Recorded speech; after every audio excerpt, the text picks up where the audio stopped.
नमस्कार, मैं doctor Meenakshi Verma, your friend philosopher and guide.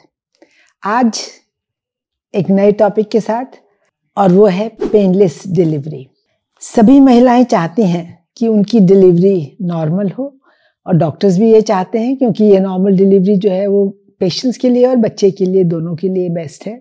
लेकिन एट द सेम टाइम वो लेबर पेन से भी बहुत घबराती हैं, और 99% महिलाओं को एक्चुअली काफ़ी सीवियर लेबर पेन्स होते हैं, सीवियर महसूस होते हैं। सिर्फ 1% महिलाएं ऐसी होती हैं जिनको बहुत ही नॉमिनल पेन महसूस होता है या बिल्कुल महसूस नहीं होता। और एक्चुअली देखा जाए तो लेबर पेन्स होते भी बहुत इंटेंस हैं, बिकॉज ये जो 0 to 10 का स्केल है, उसमें इसका जो ग्रेडिंग है वो 7th, 8th, 9th, 10th इस पे आती है, क्योंकि ये बहुत ज़्यादा सीवियर पेन होता है। इसीलिए विश्व के हर कोने में ट्रेडिशनली सदियों से ये चला आ रहा है कि कोई ना कोई मेथड ऐसे देते हैं जिससे कि पेन रिलीफ हो जाए किसी तरह से, चाहे वो मसाज करके ड्यूरिंग लेबर, या वो उसकी करवट दिलवा के पोजीशंस चेंज करके, उनको थोड़ा थोड़ा बीच में वॉक करा के, या गर्म पानी का सेक करके, इस तरह से कुछ कुछ हमेशा से चलता है जिससे कि उनका पेन कुछ कम महसूस हो। मॉडर्न टाइम्स में कुछ एरोमा थेरेपी है या हाइड्रोथेरेपी है, इस तरह म्यूजिक थेरेपी है, इस तरह की चीज़ें जो कि पेशेंट के माइंड को डाइवर्ट कर दें, वो भी आजकल इस्तेमाल में लाई जाती हैं। इसी तरह से एक चीज़ है जिसको हम साइकोप्रोफाइलैक्सिस कहते हैं। साइकोप्रोफाइलैक्सिस में राइट फ्रॉम द बिगिनिंग, जब से प्रेगनेंसी शुरू होती है तब से एंटीनेटल पीरियड में पेशेंट्स की क्लासेस ली जाती हैं, और उनको ये कन्विंस कराया जाता है कि जो पार्चुरेशन या डिलीवरी का जो प्रोसेस है वो एक नॉर्मल फिजियोलॉजिकल प्रोसेस है, एंड उसमें बहुत पेन होना नॉर्मल है ही नहीं, उसकी संभावना नहीं है। जैसे कि दूसरी प्रोसेसेस हैं, जैसे हम खाना निगलते हैं, जैसे हम यूरिन पास करते हैं, मोशन करते हैं, they are all normal physiological processes जो कि पेनलेस होती हैं। उसी तरह से nature has made this process also painless. It is only the fear and anxiety का एलिमेंट जो है वो इसको ज़्यादा पेनफुल बनाता है। अगर शुरू से पेशेंट्स इस तरह से कन्विंस हों तो to a large extent it is possible कि उनका जो पेन का सेंसेशन जो फील करना है वो कम से कम फील करेंगे। आज हम एक नए साइंटिफिक मेथड के बारे में बात करेंगे जिसको हम एपिड्यूरल एनाल्जेसिया कहते हैं, और ये फॉरेन कंट्रीज़ में, वेस्टर्न कंट्रीज़ में ख़ास तौर पे बहुत ज़्यादा पॉपुलर है। ज़्यादातर महिलाएं इसी को ऑप्ट करती हैं। हमारे यहाँ हिंदुस्तान में थोड़ा इसकी जो अवेलेबिलिटी भी थोड़ी कम है, सिर्फ बड़े हॉस्पिटल्स में या बड़े नर्सिंग होम्स में वहीं होता है, या फिर ये भी है कि लोगों को का रुझान इसकी तरफ बहुत ज़्यादा नहीं है। इसमें क्या करते हैं कि जो रीढ़ की हड्डी होती है, रीढ़ की हड्डी, खोखली रीढ़ की हड्डी जो एक कैनाल जैसी बनी होती है, उसके अंदर मेन जो हमारी नाड़ी है नर्व्स वाली, जिसको हम स्पाइनल कॉर्ड कहते हैं, वो उसके अंदर रहती है। सब रीढ़ की हड्डी के नीचे के लेवल पे एक लेवल ऐसा आता है जहाँ स्पाइनल कॉर्ड ख़त्म हो जाती है। ये स्पाइनल कॉर्ड ख़त्म होने के बाद जो उसकी नर्व्स हैं वो बाहर निकलती हैं और उस वर्टिब्रल कैनाल के अंदर पड़ी रहती हैं, और वहां से फिर छेद के द्वारा जो साइड में जो छिद्र हैं उनसे वो बाहर निकलती हैं। एपिड्यूरल एनाल्जेसिया में जो ये नीचे वर्टिब्रल कैनाल का जो एम्प्टी स्पेस है, जहाँ पे स्पाइनल कॉर्ड ख़त्म हो गई है और जो नर्व्स हैं वो पड़ी हुई हैं, वहाँ पे हम कुछ इंजेक्शंस, लोकल एनेस्थेटिक्स और सेडेटिव्स वो डालते हैं, जिससे कि पेशेंट का जो पेन सेंसेशन है, जो उन नर्व से लेके माइंड तक, मस्तिष्क तक जो पेन सेंसेशन जाता है, उसको वो रोक देती हैं या बहुत माइल्ड कर देती हैं। This is the basic principle behind it.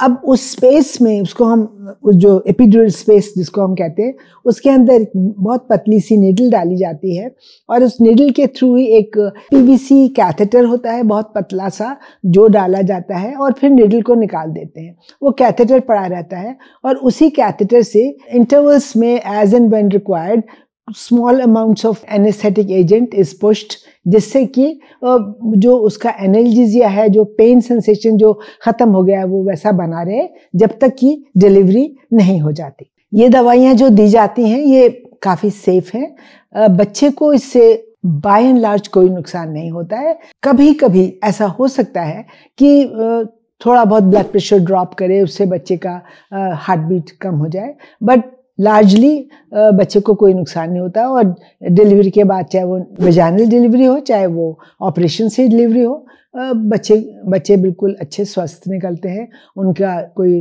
Respiratory depression वगैरह की प्रॉब्लम कुछ भी नहीं होती। इस तरह के एनाल्जेसिया का क्या फ़ायदा है? फ़ायदा ये है कि पेशेंट का लेबर का एक्सपीरियंस बहुत अच्छा रहता है और वो एग्जॉस्ट नहीं होते। जैसे वरना 12 घंटे, 18 घंटे, कभी 24 घंटे जब पेशेंट्स लेबर में रहते हैं तो वो बुरी तरह से एग्जॉस्ट हो जाते हैं। उनका लेबर का एक एक्सपीरियंस, जो अच्छा एक्सपीरियंस होना चाहिए खुशी का, वो नहीं रह पाता।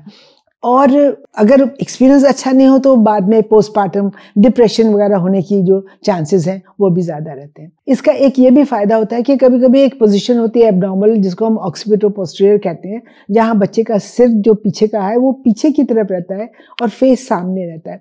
ऐसे में डिलीवरी बहुत प्रोलॉन्ग रहती है और बहुत मुश्किल होती है। पर अगर एपिड्यूरल एनाल्जेसिया दिया जाए तो ये डिलीवरी ऐसे केसेस में आसान हो जाती है। कभी हमें फॉरसेप्स लगाने की ज़रूरत हो या वेंटूस जो एक वजाइनली हम कुछ इंस्ट्रूमेंटेड डिलीवरीज कराते हैं, अगर वैसी ज़रूरत होती है उसके लिए भी हमें बहुत आसानी रहती है। बस डिसएडवांटेजेस भी हैं कुछ, जैसे कि मैंने बताया कि कभी बीपी माँ का लो हो जाए, कभी उससे बच्चे की दिल की धड़कन कभी कम हो जाती है वंस इन वाइल, तो उसमें फिर हमें इमीडिएटली ऑपरेट करके बच्चे को निकालना पड़ता है। पेशेंट को बैकएक भी हो सकता है, कभी डिजीनेस या नोजिया भी हो सकता है, शिवरिंग हो सकती है, या फिर डिलीवरी के बाद कुछ समय तक उनको ऐसा लगता है कि हमारे पैरों में बहुत ताकत नहीं है, सुन्न हो रहे हैं, हमें किसी की हेल्प की ज़रूरत है कि चल के जाएं, बाथरूम तक जाना है तो चल के जाने में किसी की हेल्प लगती है। या फिर डिलीवरी के कुछ समय बाद तक यूरिन पास करने में थोड़ी सी दिक्कत आती है, ऐसे बहुत आसानी से इजीली यूरिन पास नहीं होता, फिर थोड़ी देर में कुछ घंटों के बाद वो नॉर्मलाइज हो जाता है। वंस इन ए वाइल कभी डिफिकल्टी इन ब्रीदिंग या बहुत हेडेक वगैरह होने की भी संभावना रहती है, पर ऐसा बहुत कम ही रहता है। किन मरीजों को हम ये नहीं दे सकते? हर पेशेंट को एपिड्यूरल नहीं दिया जा सकता। जिस पेशेंट को बहुत ब्लीडिंग हो रही है या उसको संभावना है कि उसको बहुत ज़्यादा ब्लीडिंग होगी, उसको नहीं दे सकते। कहीं जहाँ पे लोकल, जहाँ हमें देना है इंजेक्शन, उस जगह पे अगर कोई इन्फेक्शन है, कभी किसी को फंगस इन्फेक्शन होता है तो हम नहीं दे पाते हैं, तो then it is also then we don't give. या फिर कभी वहाँ कोई ऑपरेशन वगैरह हुआ है तो कभी कभी इंट्राक्रेनियल प्रेशर बढ़ा हो, कोई न्यूरोलॉजिकल प्रॉब्लम्स हो तो भी नहीं देते हैं। बहुत सीवियर कॉम्प्लिकेशंस हैं वो बहुत रेयर होते हैं, जैसे कि कभी कोई नर्व इंजरी परमानेंट हो जाए या पोस्ट ड्यूरल एक पंक्चर, अगर ड्यूरल पंक्चर हो जाए और स्पाइनल कैनाल के अंदर, फ्लूइड के अंदर ये दवाई चली जाए तो हेडेक वगैरह, सीवियर हेडेक होने की संभावना की बहुत ज़्यादा रहती है। कभी CSF लीक हो सकता है, पर ये सब कॉम्प्लिकेशंस बहुत कम होते हैं, बहुत रेयरली होते हैं। से 1000 से लेके 10,000 डिलीवरीज के बीच में ऐसा एक प्रॉब्लम कभी आ सकता है। सक्सेस रेट जो है 98 से 99% रहता है, और कभी कभी फेलियर्स हो जाते हैं। फेलियर होने के कारण ये रहते हैं कि कभी ऐसा हो सकता है कि जो लोकल एनाटमी है वही कुछ अलग है नॉर्मल से, तो इससे पूरी तरह से वो दवाई पहुंच नहीं पा रही है, या फिर डोज पूरी नहीं पहुंच पाई, कम डोज दी गई, उससे कभी ऐसा हो सकता है कि फेलियर हो जाए।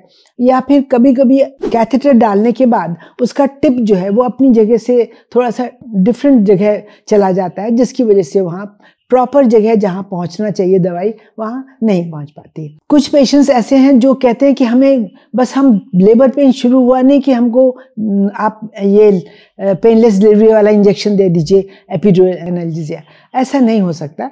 यूजुअली हम कब देते हैं? जब latent phase of labour is over, 3 centimetres dilatation जब तक नहीं हो जाए, उसके पहले देने से बल्कि लेबर का प्रोग्रेस ही हॉल्ट हो जाता है, तो इसलिए वो सही नहीं है। उतना पेन तो पेशेंट को बर्दाश्त करना ही पड़ेगा। ट्रेडिशनली हमारे यहाँ अक्सर अवॉइड करते हैं लोग। क्यों अवॉइड करते हैं? इसलिए हम अवॉइड करते हैं कि नॉर्मली कहते हैं कि ये लेबर पेन एक्सपीरियंस करने से बच्चे के साथ बॉन्डिंग अच्छी होती है, और किसी भी तरह के कॉम्प्लिकेशन लेने का, चाहे वो रेयर भी हो, क्यों कॉम्प्लिकेशन लिए जाए। ठीक है, वो व्यू भी अपने कई लोगों के हिसाब से ठीक है, पर by and large it's a very safe procedure and more and more women should opt for it. मुझे लगता है आपको ये इन्फॉर्मेशन अच्छी लगी होगी और आप अपने फ्रेंड्स के बीच में शेयर करिए। आपसे अगले हफ्ते फिर मिलेंगे। नमस्कार।